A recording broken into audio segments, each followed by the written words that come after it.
Today's video is sponsored by Averon. More on that in just a little bit. Good afternoon from Epic Universe. We are back continuing our tour through the different worlds of Epic Universe. We're on to our fourth world, and this is the Dark Universe. Very excited for this one. This is one of my favorite lands just because I love the source material. So let's head inside. So as we can see, we are entering in the portal. The very tippy top of it looks like an electrode or some sort of conductive thing that Dr. Frankenstein might use when conducting his experiments.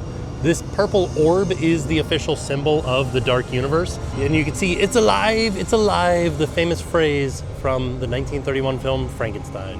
As we get a little bit closer, you can also see all these skulls, vampire skulls. They got sharp teeth, trying to escape from the portal into the real world. Another thing that should be noted is that the soundtrack or the soundscape that you can hear right now was composed by Danny Elfman, famed composer Danny Elfman. He also did the Simpsons soundtrack.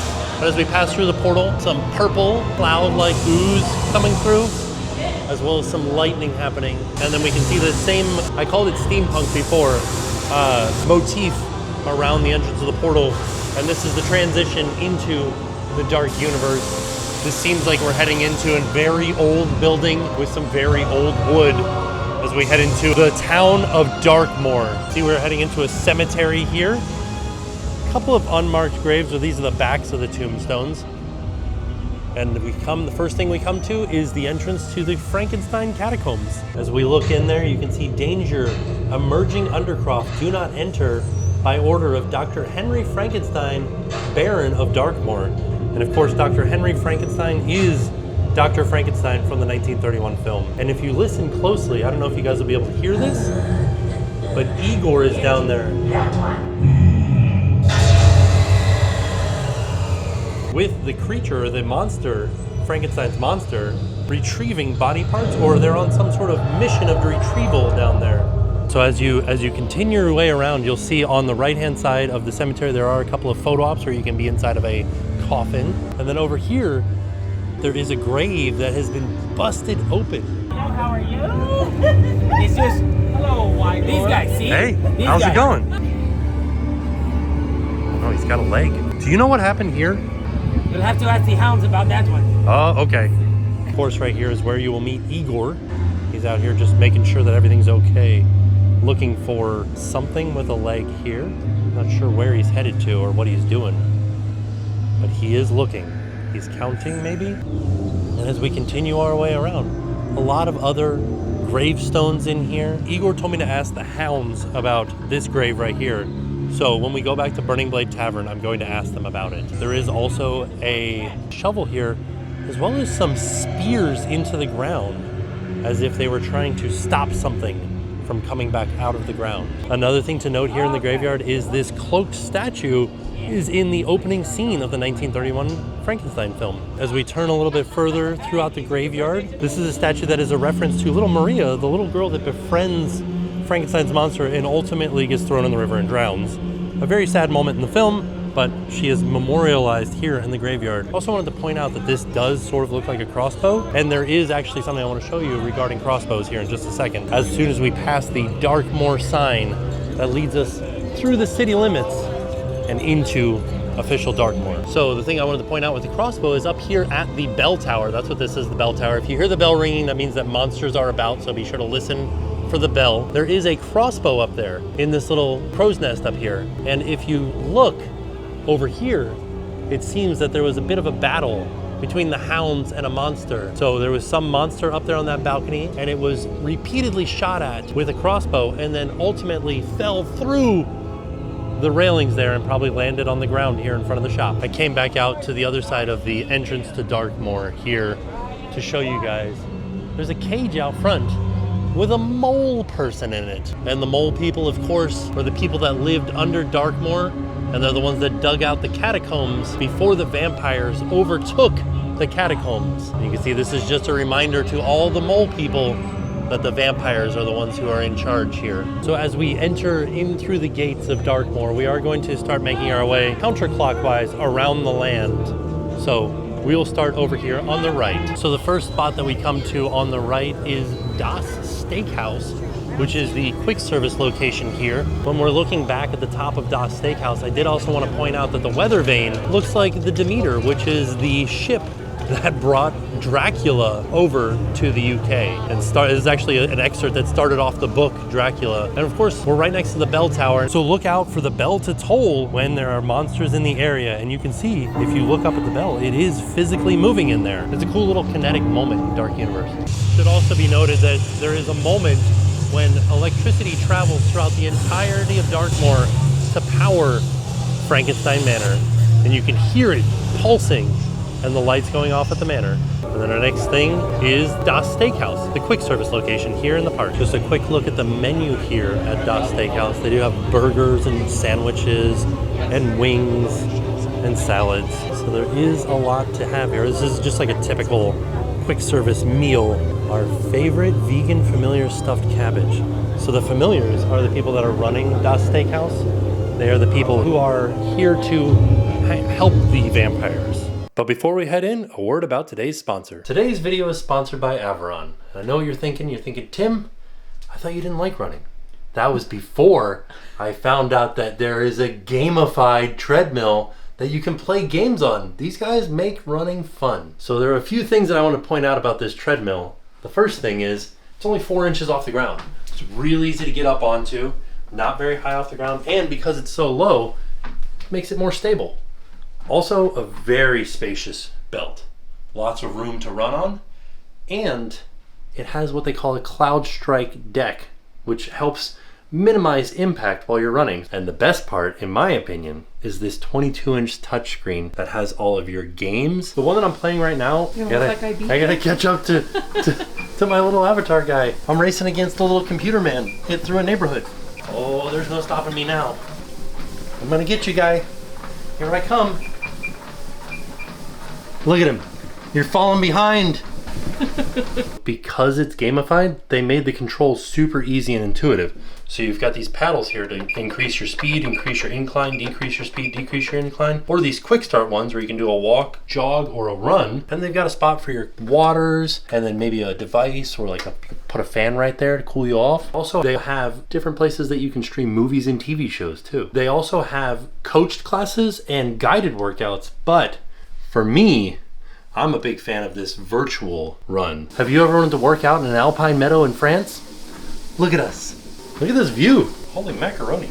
And right now, Averon has the best prices of the year. You can get an additional $50 off all of their products if you use the code TimTracker50 at checkout, or click the QR code that's on the screen right now, or visit the link in the description down below. So thanks to Averon for sponsoring today's video.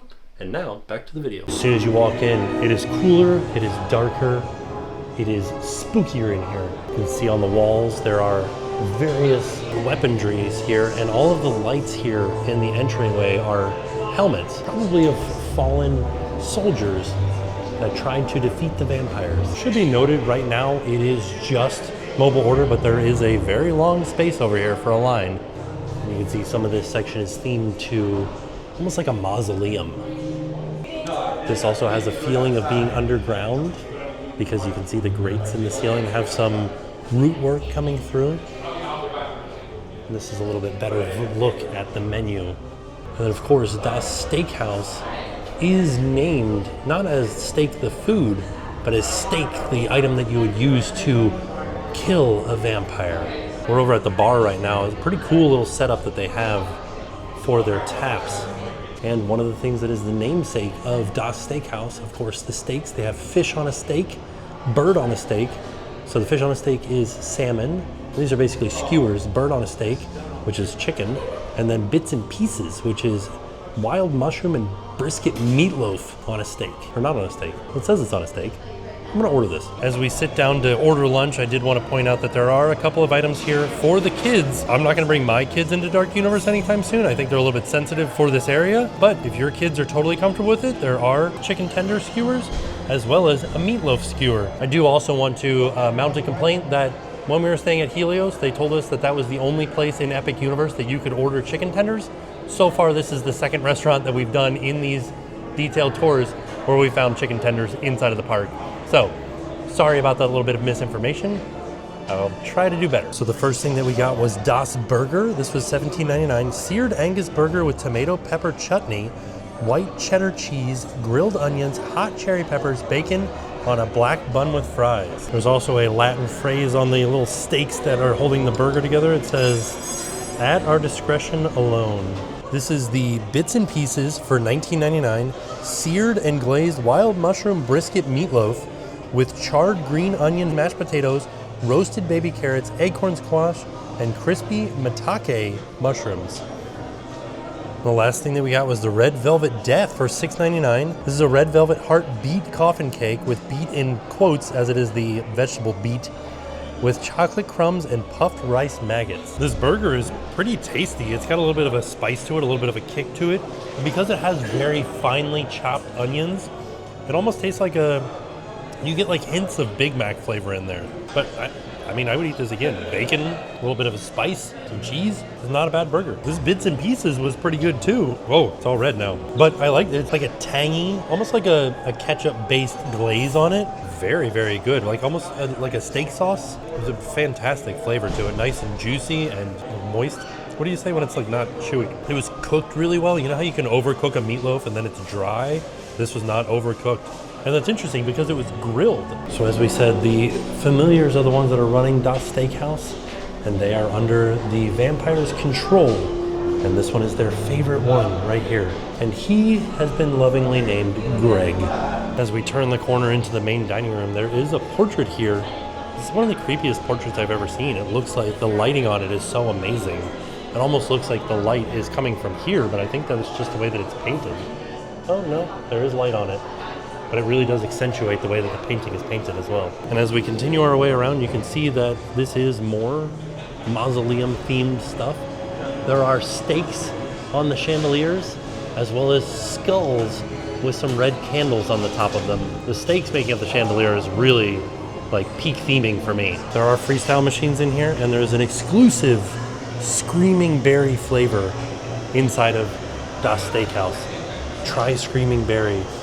Doesn't say what it is, but they do have Screaming Berry and Screaming Berry Zero. Also inside Das Steakhouse is a portrait of Mina Harker, a central character in the Dracula novel. In order for me to explain her backstory, I'd have to explain the entire Dracula novel to you. So if you'd like to, you could read Bram Stoker's Dracula, and that would give you the story of Mina Harker. A few other details of the chandeliers. This one has bats that are carrying around what look like vessels of blood almost. There are various portraits and paintings throughout the restaurant, and if you look closely, there are little hidden details of the portraits. Like take for instance this hidden figure over here. You can see the eyes glowing. Could be one of Dracula's brides. There's also the lights turn red in here occasionally. But there are various vampires who have met their demise, and I feel like this could be a little bit spooky for some younger kids. There's also a few coffins that are coming out of the walls here. Especially some of these other vampires over here, like this guy. He was definitely hard to kill. Look at him. He's got lots of stakes in him. Whoever had this one down here really missed the mark. Also should be noted that some of the artwork inside of Das Steakhouse portrays some of the historical moments from Darkmoor. And this, also, if you look at, you can see these are the helmets that are lining the front entrance of Das Steakhouse, creating the lights and all the different weapons here that these particular people used in order to try to fight the vampires. You can tell the vampires were successful because all of these helmets are hanging inside of Das Steakhouse as well as their weapons, and the vampires are still here. Another historic event that happened in Darkmoor. I'm trying to figure out what's going on. It seems like these people are stealing bodies. This almost looks like Frankenstein's monster, but you can see the bats flying around. This last painting is a little bit hard to see as the lights change, different aspects of it show up. This seems to be portraying almost like a sacrifice of a lot of different people to the vampires here. But be sure, if you're looking at the artwork inside of Das Steakhouse, pay attention as the light changes, because the paintings will also change. Now that we're done, one last spooky vampire, a little girl with a little teddy bear. This one truly terrifies me. Her eyes all glassed over like that. How gaunt she is. She's like losing her hair. And the fact that they have her locked in here, truly frightening. And then we exited the side door, and this is the outdoor seating area. I've looked up a few of these names, and they could just be like anagrams for the people that worked on the project. I couldn't find any like actual historical or vampire names that match any of these. I also wanted to point out that this vampire also a mole person, so an interesting correlation between the mole people and the vampires. These skeletons up here seem to be just some people that fought in the war. There's one red skull up there, because you can see this one has an arrow through its chest. This one seems to have a stake through it, but it could also be a spear. And you can see next to it is that helmet. And then we've got a few other vampires over here. Some real cartoony looking vampires too. Like this guy looks like he's doing Shakespeare. This guy wearing a leather jacket for some reason. And then this guy, just super strange looking. Sort of like half bat, half guy. Also, his last two fingers are fused together on this hand. Just some interesting aspects to them. So before we get too far away from Das Steakhouse, I did want to mention the well here in the middle of town.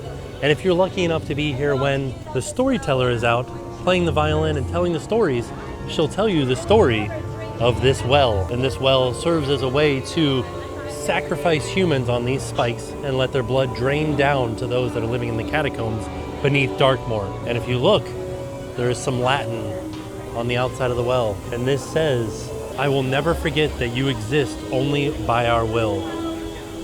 So that's just a kind of a warning to those living in Darkmoor that the people that are really in charge are the vampires. From Das Steakhouse, we continue counterclockwise.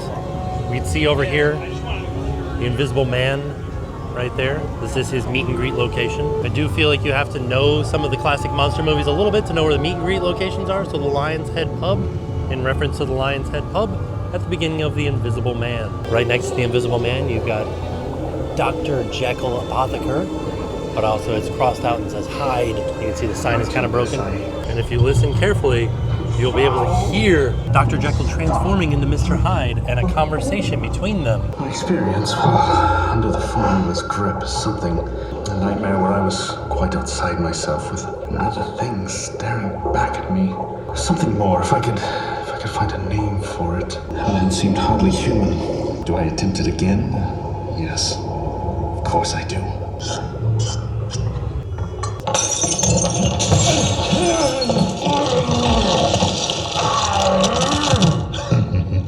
Stay away from me or I'll rip you apart. How dare you force me to disappear?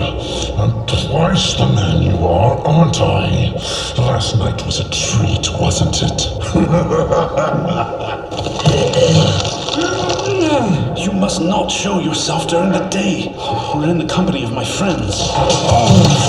Why do you shut up that voice and speak in hushed tones? I go where I please and I do what I want.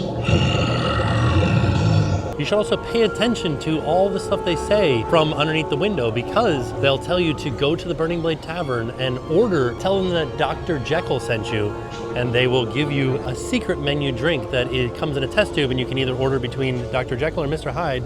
This is not currently happening right now because we are still in previews, but as soon as it's available, we'll go back there and show you guys what it's all about. I do also want to mention that the Dr. Jekyll Apotheker is just a facade. Nothing in there, just a little bit of a set piece. Then to the left of that, we've got stroller parking for Monsters Unchained, the Frankenstein experiment. And this is inside of the Frankenstein Manor, home of Victoria Frankenstein, the great-great-granddaughter of Dr. Henry Frankenstein. Did also want to point out, anytime that you see a stroller parking sign in any of the worlds, be sure to check it out, have a look at it, because they've got some really neat details to them. So as we walk up to Frankenstein Manor, I did also want to point out that there is a gift shop at the exit of the ride, and you don't need to ride the ride to go into the gift shop. There's a little pathway down here on the right that leads you down to the entrance of the gift shop. We'll show you more of the gift shop when we get off of the ride. But I wanted to give you guys a look at the outside of Victoria Frankenstein's manor. And you can see there are a lot of rooms where there's some electricity pulsing and a lot of wires and things connected to various sections of the manor. And these are here in order to power Victoria's experiment. Currently the wait time for Monsters Unchained, 50 minutes. This ride simulates dramatic aerobatics. The ride vehicle will suddenly accelerate, stop, turn, spin, climb, and drop. A lot of conditions that you should not ride. Guests under 48 inches may not ride.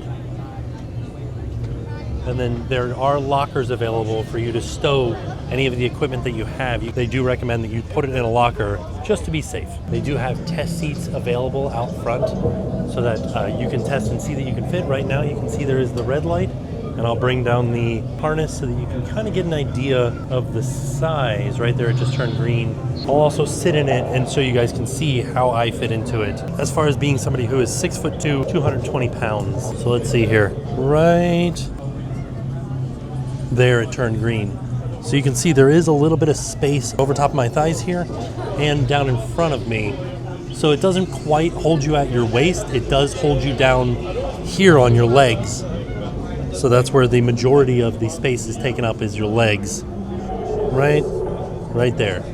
So yeah, just as like, I know it's hard to gauge how I fit versus how you would fit, but this hopefully will give you a little bit of an example. So let's head inside Frankenstein Manor to ride Monsters Unchained. Oh no, I just heard Igor say that it was delayed, so hopefully we'll be able to get on it. I do like that this is the medical, I don't know what that thing's called, but it is got a skull on the top, like a scary skeleton on the top. As we enter in the line, lots and lots of like technology, which is interesting. As well as some notes from Victoria passing through the library. Oh no. Who's the true monster? I also like that the lights in here are the glass insulators from electrical lines.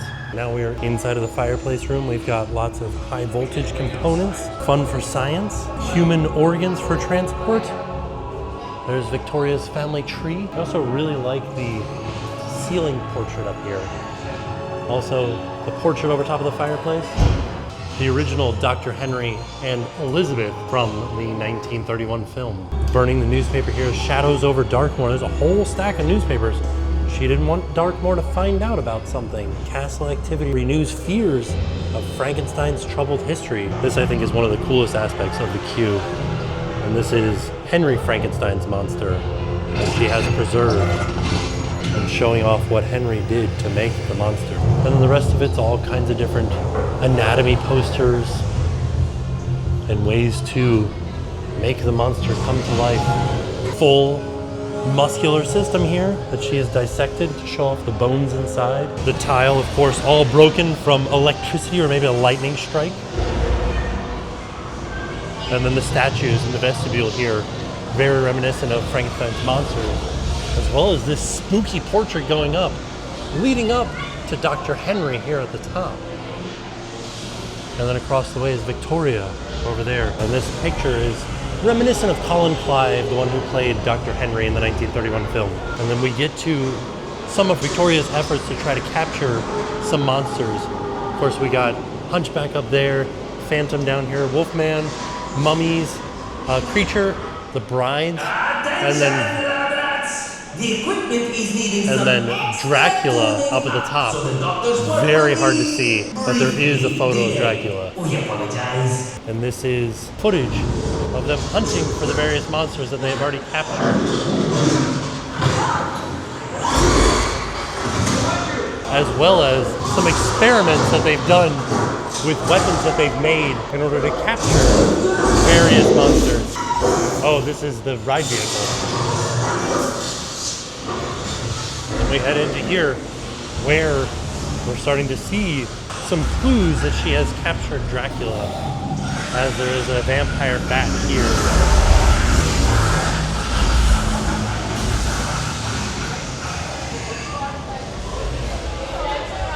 And then we can see some more of the electricity going through here. Should also point out there are a lot of flashing lights in here, so if you are sensitive to flashing lights, this is definitely not the ride for you. Here she is, Victoria Frankenstein right there. Also, if Igor is the one that did the wiring in here, like, kudos to you, Igor. Good job, man. You did great. Proud of you. A lot of electricity and wires to run. Do you think he has his, like, electrician certificate? Interesting little feature here. This is the family's crest. This is the dead teach the living. And this is the pre-show room where you will learn about the ride itself, as well as some hunting items over here on the left that Victoria used to hunt a monster. I am Igor. My job is to get you through this experiment in one piece. These vampire fingers in here?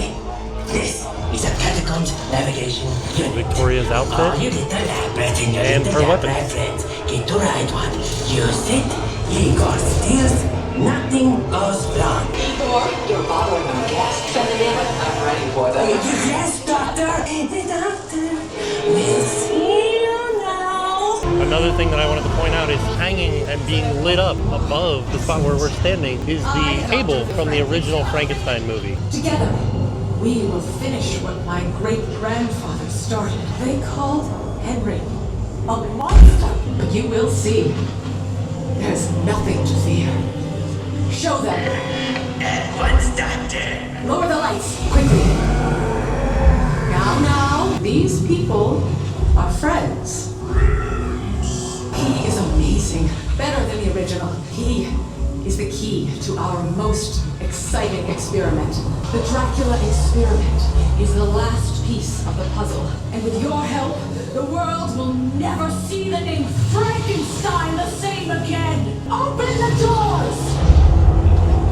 And then the next room is the lockers. So these are free lockers for you to use while you ride, and they do use facial recognition. Then after the lockers, we come into a room where you can see this is the casket from Dracula. We've got Christine from Phantom of the Opera. Of course, a violin. The cage for the Wolfman.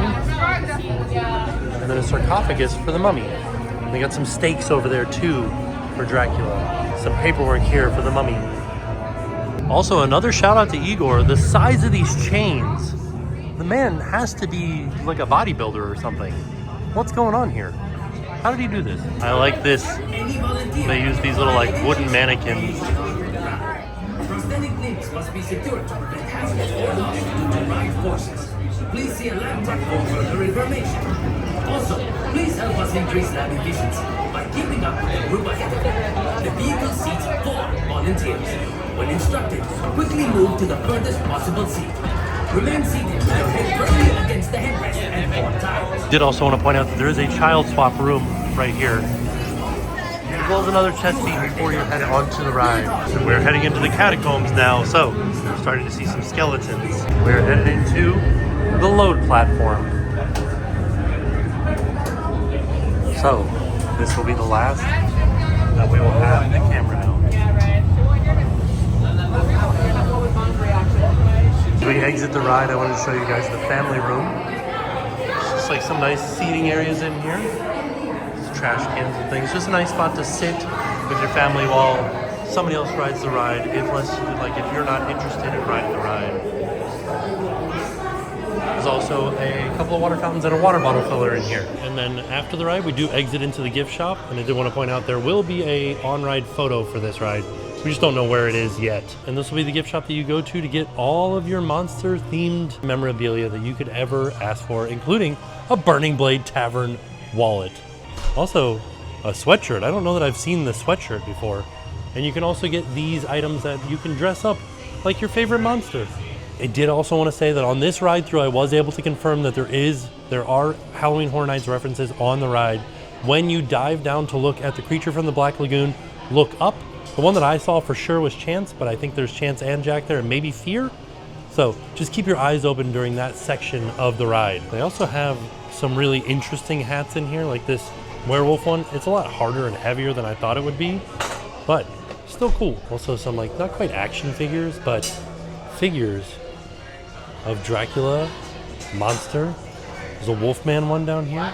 There's also this kind of like exaggerated cartoony looking monster. And there's a bust here that you can like take the side of his head off. Who knew that it wasn't just a flat top haircut? That's the shape of his skull. I always like the Wolfman because he just looks like a dad trying his best, doesn't he? I also have some really fun jewelry in here as well. Oh, I like those. They're like the bolts. They have these scrubs out here for Dr. Pretorius. It's a whole line of clothes for Dr. Pretorius. And there is a shop out front called Dr. Pretorius. So there's a whole line of clothing and stuff for them. And Dr. Pretorius is the doctor from The Bride of Frankenstein. So from Monsters Unchained, we are continuing our way counterclockwise around the land. And you can see right here is Curse of the Werewolf. And so there is a path that kind of goes around Curse of the Werewolf.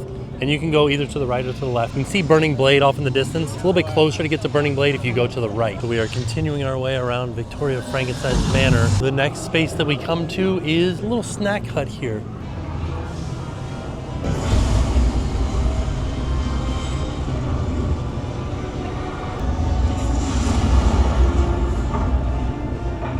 And this little food hut over here to the left of Frankenstein Manor is Delacy's cottage. And the Delacy family, of course, is the family from Frankenstein that he hides and observes and learns how to talk and how to interact with humans from. And this is where you can get beverages as well as a couple of food items. The Frankenfriends pretzel served with white cheese for $12.99, or the warm-hearted cinnamon bites, warm cinnamon sugar donut bites with cream cheese icing and streusel for $9.99. Both of these vegetarian options. One thing about the Delacy cottage you can see over top of the door is a cane, as the old man of the house was a blind man. There are also Coke freestyle machines next to Delacy's cottage where you can also get Screamin' Berry. And there it is, my Frankenfriends pretzel.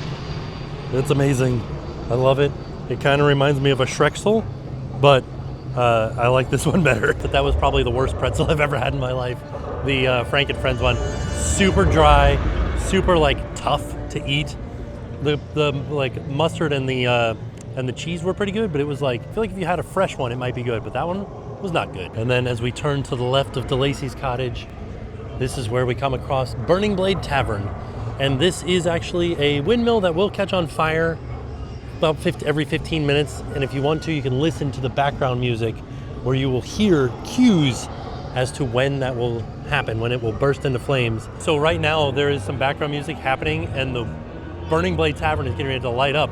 But you can hear people in the bushes saying, "Let's go, get to the windmill." So just as like a little precursor, also a little hint for you to see when the blade is going to light. If you see it start to spin faster, that means that it is about to light on fire. And you can hear the background music. Oh, it didn't actually light that time. It was supposed to. There was some noise that happened. There's a small flame. See if it happens again. It is sort of on fire, but it didn't stick. And this is, of course, the windmill where the monster from Frankenstein escapes to as the villagers are chasing them, and then they light the entire windmill on fire, thus ending the monster. There are two entrances to the Burning Blade, this one right here, and then off to the side there is a walkway that'll lead you to the outdoor seating area and the food pickup area for mobile order. I like that if you look at these retention walls, you can see some skulls and some skeletons peeping out from the earth that is behind it. You can see some pitchforks that the villagers use to chase the monster in here. Of course, Monocaine, one of the specialty drinks here. This is a mocktail. That is the potion that turned the Invisible Man invisible. But here are the different beers that are available. And we have had some food here in the past, and it is pretty good. I really like the charred loaded potatoes. The Hunter's garlic steak was not my favorite thing. I'll have to come back and try the Burning Blade burger and the grilled chicken. So this is also where the monster hunters hang out. So if you're lucky enough to be in here when a hunter is in here, be sure to have a conversation with them, because they'll tell you about all of the monsters and all of their hunts that they've had all throughout Darkmoor. One thing that should be noted though is this one's sort of a cross between The Thing and the mutant alien from this island Earth, a 1955 sci-fi film. The other thing you should do is talk to the hunters in here, and they'll give you the backstory of all these different monsters that are behind the bar. There is a secret drink, and there's a couple of secret drinks in here, but one of them is called the Crossbow, which is a mixture between Darkmoor mead and Strongbow cider. There are some paintings in here. There was like a reflection in my lens of the smoke happening behind me. Does this have some glass on top? I don't know what that was, but it looked like a reflection of the smoke because they were making this drink back here. Yeah, this looks like a monster coming in and they're trying to burn it. A couple of monsters. There's just a painting in here of a town ablaze. There's a whole town on fire. Almost looks like there's a really large monster right there. Wow, that's really fun. Like a little hidden, kind of large spider-like creature. Just exited out of the side door. I wanted to give you guys an overview of the outdoor seating area, and also the walk-up window for the food is out here as well. The blade just lit on fire. This is an interesting vantage point from it, but it should be noted that since I've been standing here, standing close to Burning Blade Tavern, I've seen this windmill catch on fire 3 times. It should also be noted that the doors for the Burning Blade Tavern, very heavy. Right now the right door is locked. Pull really hard on the left door. If you feel like it looks closed or you have a hard time opening the door, pull really, really hard. And then as we turn to our left, we see a Mystics camp over there, and that of course is the entrance to Curse of the Werewolf. Unfortunately right now it is not running, but Curse of the Werewolf is a free spinning swingback coaster. Swingback meaning that it will launch up this hill that's kind of behind here, and then it'll go back, and it'll come this way a little bit, and then it'll launch again through a full course of the roller coaster.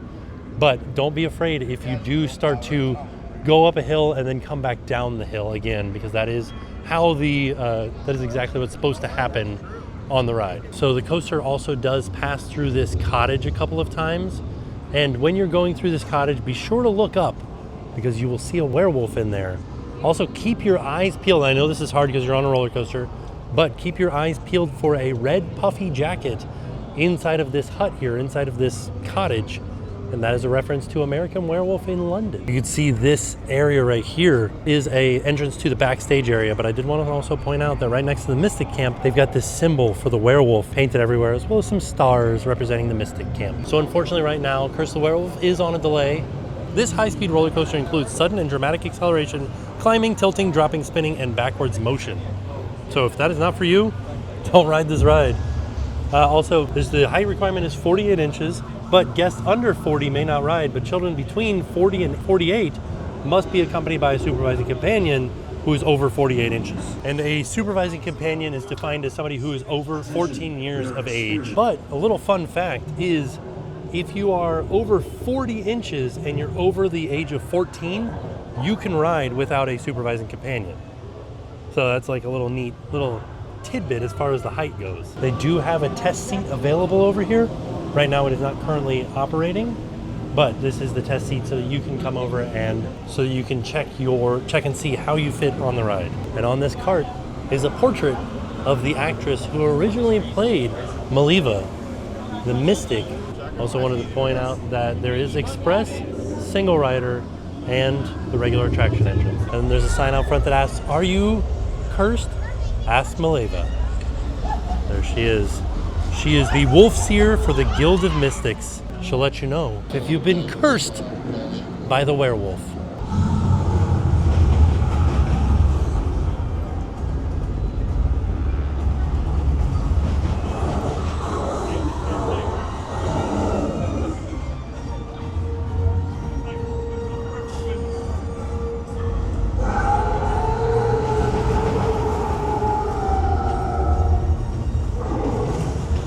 So as you see, this is the Carpathian Carriage Company. Even one who is pure of heart may become a wolf. When the wolfsbane blooms. As you can see, we are headed into a mystic's camp.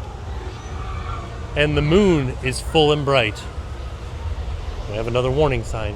I'm really interested to see this area in a heavy rain.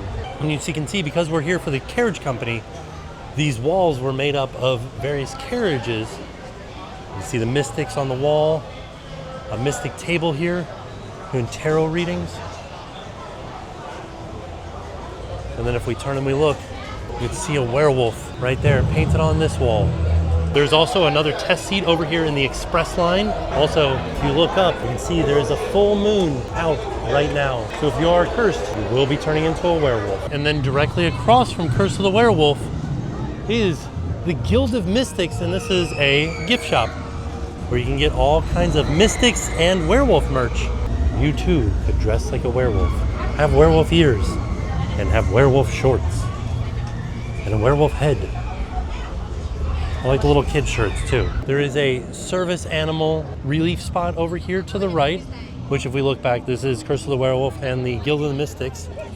And this is also another spot where you will see Igor roaming around back here because he is out here trying to find, oh, look at this, different specimens for Victoria Frankenstein.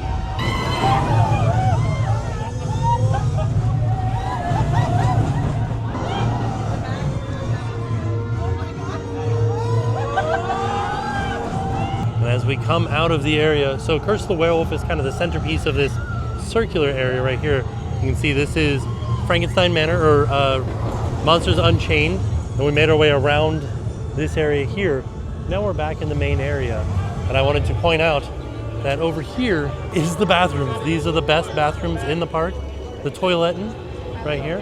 as well as the entrance to the meet and greet for Frankenstein's monster and Bride of Frankenstein. And over here near the toilet, you'll see a sign here that says Monstereffen, and that means monster meeting. So this is the entrance to the line to meet Frankenstein's monster and bride. As a fun fact, we're in line to meet the bride and the Frankenstein's monster, and there is a justice of the peace here for marriage certificates, death certificates, and civil complaints. Hello. How are you guys? Hello. Are you doing okay? We are. Yeah? Boy. Oh, Yes. that's good, that's good. Even though there's pitchforks right behind you guys. Seems like bad placement for pitchforks, right? Yes. Farm, yeah. They are only bad if bad people are holding them. Monsters! Yes. That's what the bell means? The hounds are meeting. Oh, They okay. hunt those they do not understand. Yeah, I don't trust If those they guys. hold pitchforks, it would be bad. Yeah. Dangerous. Okay. Is it okay if we take a photo together? Yes. I'm gonna do a selfie here. Sorry. Just a selfie. Trap. Not trapped. You're still here. This is just like a portrait. Just a moving portrait of you guys. Like a mirror. Like a mirror. Ah. Mirror. And then from the Monster Greet, we're headed over to where the Storyteller violinist meets. And if you look up, you can see this is the Darkmoor Borgenmaster. And that, she's howling.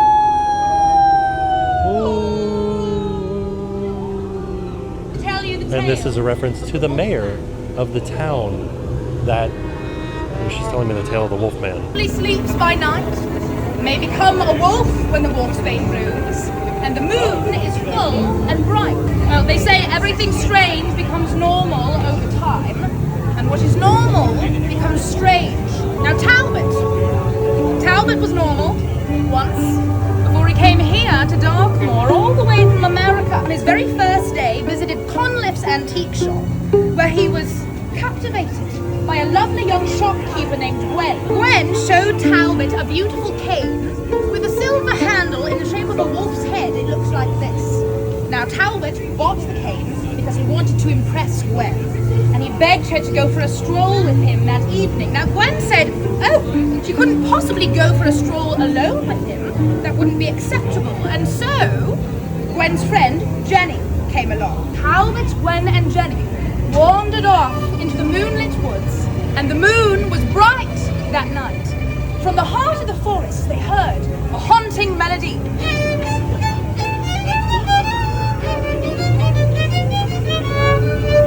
Did they follow the music?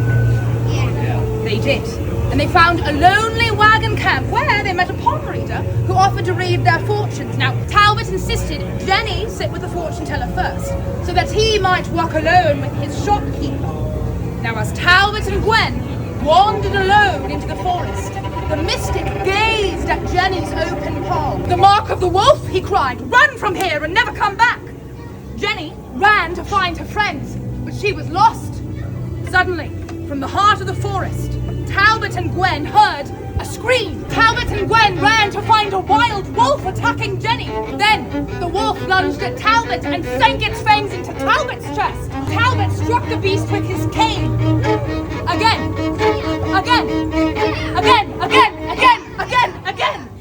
Mortally wounded, the beast fell to the ground as Talbot and Gwen made their escape.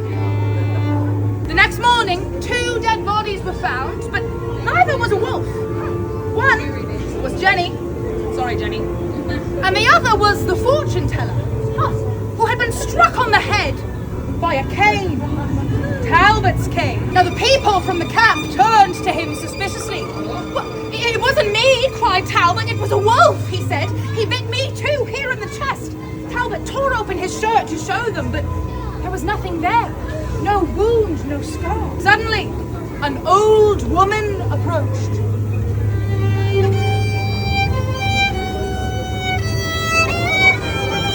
It was not a wolf. It was a werewolf that bit you, and werewolves can only be killed with silver, like the silver of your cave.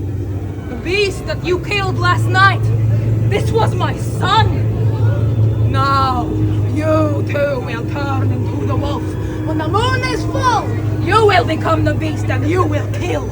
And you will know your victim when you see the sign of the beast. Talbot ran off terrified. He had been transformed that night, and he would transform again whenever the moon was full.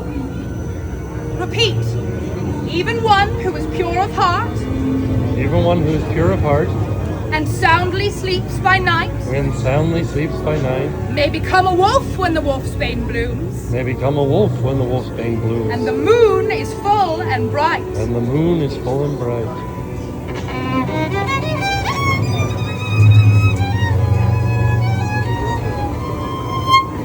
Beware the moon. So, to the left of the monster greet, or the monster meat, is the Burgomaster. So this is a reference to the mayor from the 1931 Frankenstein movie.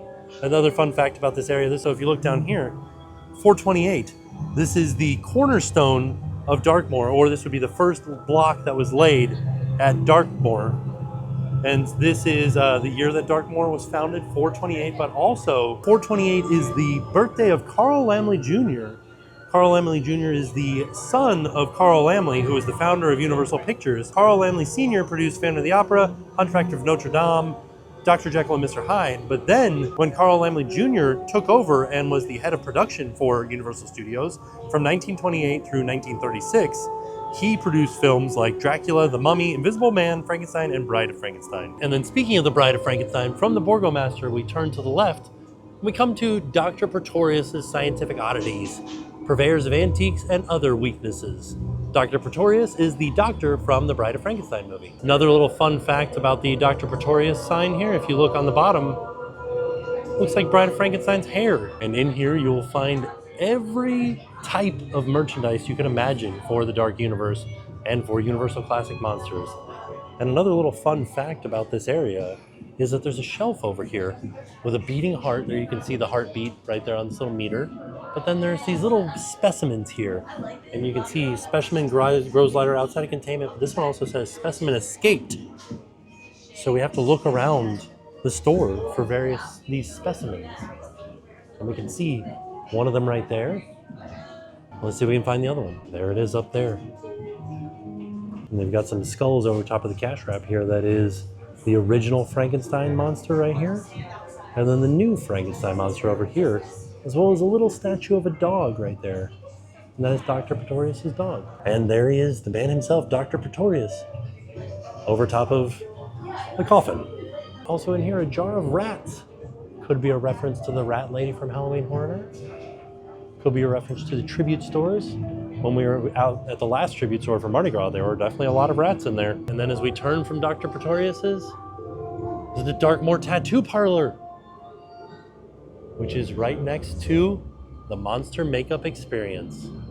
It is a 20 to 30 minute long experiment, and it starts at $45. Or we do have a whole transformation option, cosplay set to turn into a creature of the Black Lagoon, or even maybe one of our Vampire Coven members. And that starts at $170, depending on your monster embodiment. So you said 20 to 30 minutes, and then for just the face paint, it was how much? $45. Starting at $45. Yes, sir. And then you can do a full transformation to turn into a monster, and that starts at $170. For adults, we're going to have our $170 options, or we do have our youth options, which come with a little onesie. If you have been inside of our location over here, you might have seen some of them on the walls. Yeah. So after talking to the team member, you guys may have heard from other videos or other information sites that if you get your face painted at the makeup experience, you cannot get a drink. If you are over 21, you're not allowed to get an alcoholic beverage after you get your face painted. He just told me that it is up to the bartender's discretion right now. But in order to make it easier, they have started to think or start to kind of toss around the idea of arm makeup. So you can get your arms done in the style of a monster, and then it wouldn't be on your face. You wouldn't have to worry about not being able to get a drink at the bar anymore. So I like that idea. I like that they're constantly changing things and improving it and trying to make it so that it's better all around, a better all around experience. And here's a look inside of the monster makeup experience. Nobody is getting it done right now, but you can see they do have some creature stuff going on at the top, some prosthetics for a Frankenstein. They don't do prosthetics in here, but they just have those up there as kind of like display pieces. From the monster makeup experience, when the park opens, they are going to have these standalone photography units where you just press the button and it'll take your photo. Oh, it's doing it. I don't know what happened. But yeah, it just took my photo. I don't know what that means. So after you get your makeup done, you can come out here, scan your My Universal Photos card, and then use the automatic photo taker to take your photo with the dark, more aesthetic behind you. And then as we continue on, this is the exit to Dark Universe, and we will end up back out in Celestial Park. You can also use this as an entrance if you'd like to, but this will lead you back out to Celestial Park. So before we head out of those gates, I did also want to point out a couple of other things here in the graveyard that we first started in. This is a phrase that is in Czechoslovakian, and it means grave or tomb. This area is the town that Frankenstein took place in 1931. And there's a couple of other signs over here. Duskboro, like Night Town. And then Boo Town, I don't know what it means, but it is covered over with a piece of metal. Maybe Boo Town is no longer, but something else that I just noticed that I hadn't seen before is over here. As soon as you get into the portal, there's like a guy. He's been chained up. Oh no, he was impaled on that light post. Oh my goodness. Does not seem safe. Another villager impaled on another light post over there. Man, this is probably the scariest thing, aside from those vampires inside Das Steakhouse, that I've seen in this land. So there you have it. That was our trip out to Epic Universe for a detailed tour of Dark Universe, the latest portal in our series of detailed tours across all the lands of Universal's Epic Universe. Amazing. Like, I loved it. I really enjoyed doing this tour because there's so many little hidden details throughout all of Dark Universe. I cannot wait for any expansion plans that Universal may have, because that particular world needs to be so much bigger than it is, and I can't wait for whatever they have in store. So stay tuned. We will be coming out for our last and final portal, and that is into Super Nintendo World. Stay tuned. That one's coming very, very soon. And thank you guys for watching, and thank you guys for following along with this series of all of our detailed tours of all the different worlds in Epic Universe. And all in all, it was a fantastic day. With that being said, we are off. We'll see y'all tomorrow. And now it's time to pay the price.